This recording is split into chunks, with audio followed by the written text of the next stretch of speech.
Dah tengok tadi video tadi kan. Dan ni saya nak bagi tahu satu maklumat. Apa nak jadi penguatkuasa sekarang kan? Okay, let's go. Warga asli Malaysia hidup dengan damai dan sejahtera di tanah air mereka sendiri. Mereka memiliki budaya yang kaya, tradisi yang unik, dan hubungan yang erat dengan alam. Daripada disuamiti dan dihargai oleh masyarakat lain di Malaysia, dan mereka membawa budaya dan tradisi mereka sendiri, yang kadang-kadang berbeda dengan budaya dan tradisi warga asli Malaysia. Lama-kelamaan, warga asli Malaysia merasa bahawa mereka tidak lagi di saudara masyarakat Malaysia. Mereka merasa bahawa mereka dipandang sebelah mata oleh masyarakat lain dan bahawa hak-hak mereka tidak lagi dihormati. Banyak warga asli Malaysia yang merasa bahawa mereka telah kehilangan identitas dan budaya mereka. Mereka merasa bahawa mereka tidak lagi memiliki suara dalam masyarakat dan bahawa hak-hak mereka tidak lagi dihormati. Dah tengok tadi video tadi kan. Dan ni saya nak bagi tahu satu maklumat tentang pejabat kuasa. Saya pun tengok video tu memang sangat sedih. Saya sebagai barisan nasional kan, BN, saya rasa macam terkesan juga. Ada satu pakcik yang meniaga atas motor jual petai. Ni saya pun tak tahu nak buat apa dah. Saya tak tahulah, dunia ni macam sudah dunia terbalik. Dan pihak berkuasa kan, meniaga dia tak buka kedai pun kat situ, tak buka payung, tak buka apa, tapi dia nak tahan macam itu kan. Orang pakcik itu meniaga dekat atas motor dia kan. Dia tak buka meja apa-apa pun. Tapi masalahnya pihak kuasa ni, ini dah melebih. Dan saya haraplah kepada pada kerajaan yang belah sana tu, tolonglah, kesianlah dekat pakcik orang tua tu kan. Saya dengar apa yang pakcik dia cakap. Kalau saya tak buat macam ni, saya nak mencuri, bompak. Mana saya nak, dia kata dia boleh cakap apa, dia nak makan macam mana. Dah pakcik orang tua. Tapi saya pun tak tahulah manusia sekarang ni. Saya kadang-kadang pelik dengan manusia ni kan. Kadang-kadang saya, ya Allah, dunia ni macam rasa dah dunia terbalik dah. Macam-macam musibah yang berlaku dekat pakcik ni. Itulah saya pun terkesan jugalah benda ni. Serius saya cakap, memang terkesan. Saya tak pernah tengok manusia seperti macam orang Melayu tu, yang pekerja yang Melayu tu, yang dua orang tu, kepala botak tu. Apa punya lah kau ni? Orang tua tu berniaga atas motor. Bukan je buka payung, bukan je buka meja, atas motor.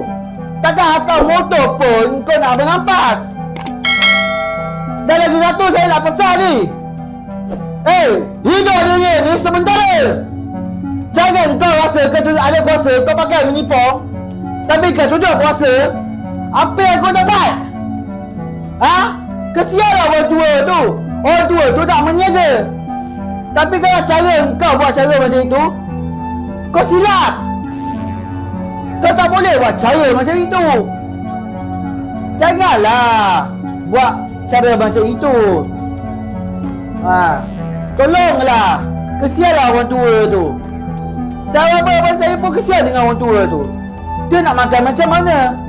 Kalau tak menjaga macam itu, atas motor tak apa, menjaga atas motor tak apa, tak masalah.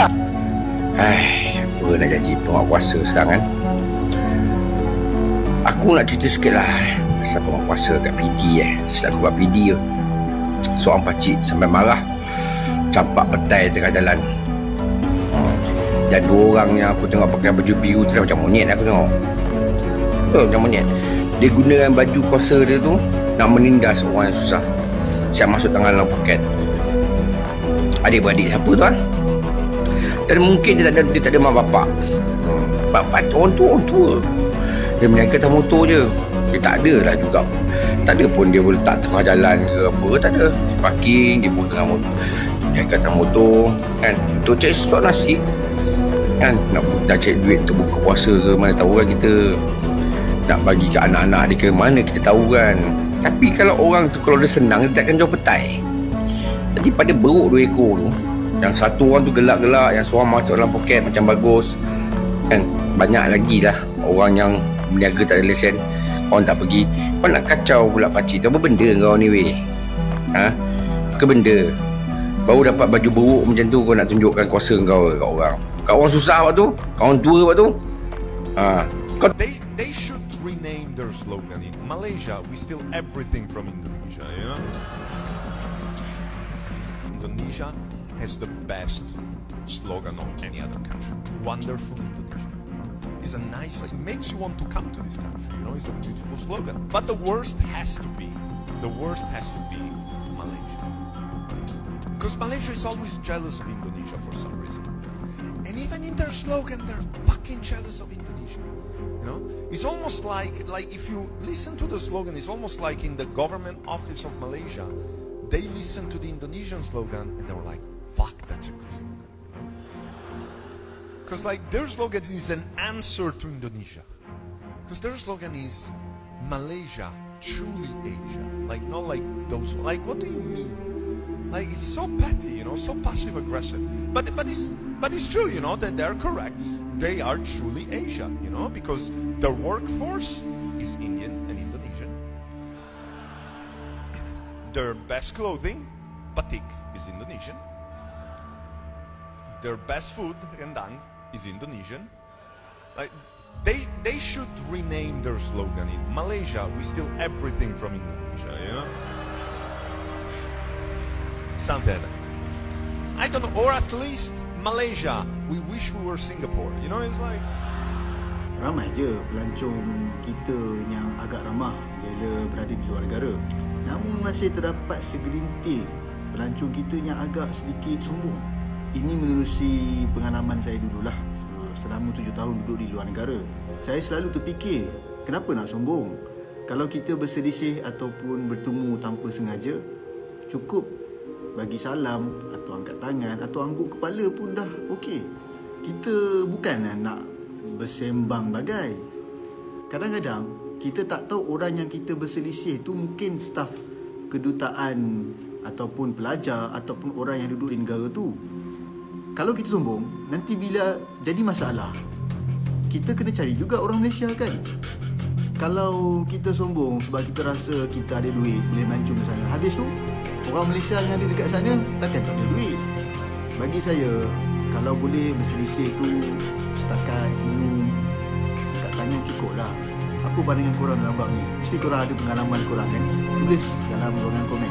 Dan jangan lupa follow crop saya sekali. Tapi 50,000 orang dah tak nak jadi rakyat Malaysia. Banyak 52,225 permohonan rakyat Malaysia untuk melepaskan kewarganegaraan diluluskan. Ya weh, diorang dah tak nak jadi rakyat Malaysia. Hampir 850 orang sebulan yang nak lepaskan kerakyatan Malaysia weh, nak jadi rakyat negara lain. Faktor yang mendorong mereka melepaskan taraf kewarganegaraan adalah berdasarkan pertimbangan tertentu. Itu dia, bila aku baca komen, aku tengok rata-rata orang cakap okey pergilah, okeylah, aku pun tak nak. Kalau tak nak duduk sini. Antara hinaan yang selalu orang Indonesia panggil negara Malaysia ni ialah Malaysia ni banyak Bangla, banyak Rohingya, dah macam bukan negara sendiri.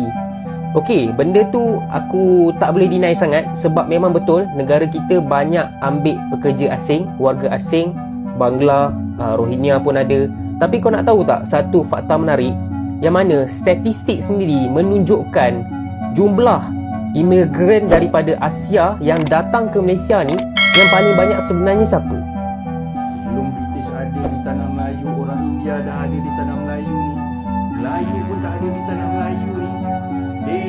Istilah India tu sendiri adalah istilah moden yang hanya digunakan secara rasmi sekitar tahun 1858, dinamakan oleh Inggeris ketika dia jajah tanah asal atau nenek moyang gua.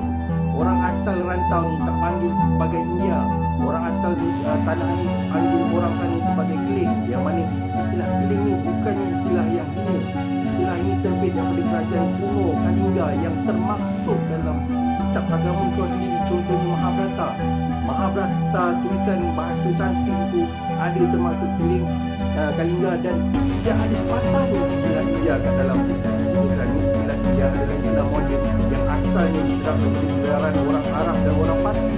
Macam mana kata orang India dah berada di tanah Melayu dan orang Melayu ni sendiri tak ada kat tanah Melayu ni. Dan satu lagi, seluruh rantau negeri menganut pengagungan agama ini yang pada ketika itu dikenali sebagai Dharma, tak ada wujud dari istilah ini.